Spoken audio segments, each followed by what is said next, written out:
Hello again.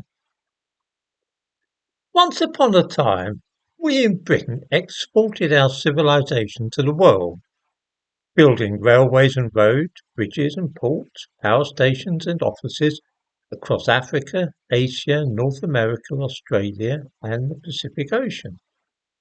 Had we not done so, then there would not be railways or modern cities in Africa, nor airports in Asia, nor anything else much.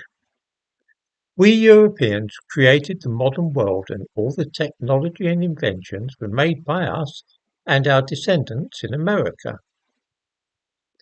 After the end of the Second World War, though, there was a move to withdraw and let the world get on without us and our culture. First, we abandoned India, and then gradually let the colonies in Africa and the Caribbean were left to look after themselves as best they were able, which incidentally was not too well as a rule. As we pulled out, civil wars erupted and violence became a way of life in the orderly and well-run colonies which have been thriving under our stewardship. Jamaica, for example, had the lowest murder rate in the world in the early 1960s, and then we granted it independence. Now, 60 years later, it has the highest murder rate in the world.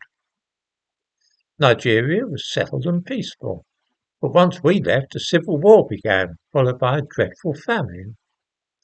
By the 1970s, only two British outposts remained in Africa, namely Rhodesia and South Africa.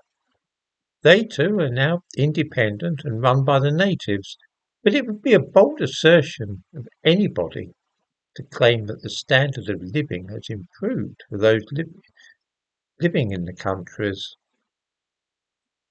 Still, though, that's what we did, and we retreated to this little island and left the colonies to fend for themselves, because that's what they all claimed that they wanted.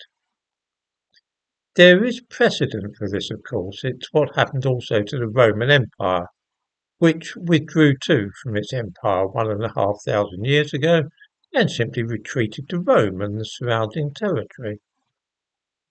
This did not stop those whom they had left to govern themselves, though, deciding that this was not enough.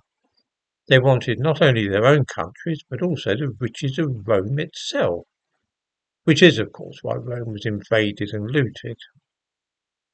Precisely this very thing has also been our fate.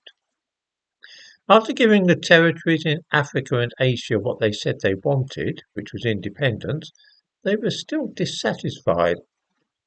They decided that they wanted not only their own countries, but also ours.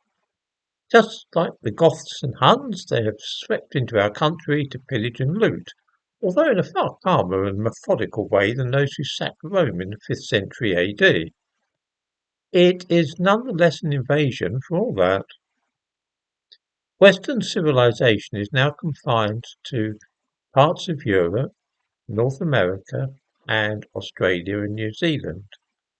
The last outpost in South Africa fell 30 years ago, and now, even in this island fastness, we are not to be left in peace. It is as though some sinister power in the world is determined to wipe out our civilization and culture. But I have an idea that there will be a last stand before the forces of darkness have achieved that end. We may yet prevail.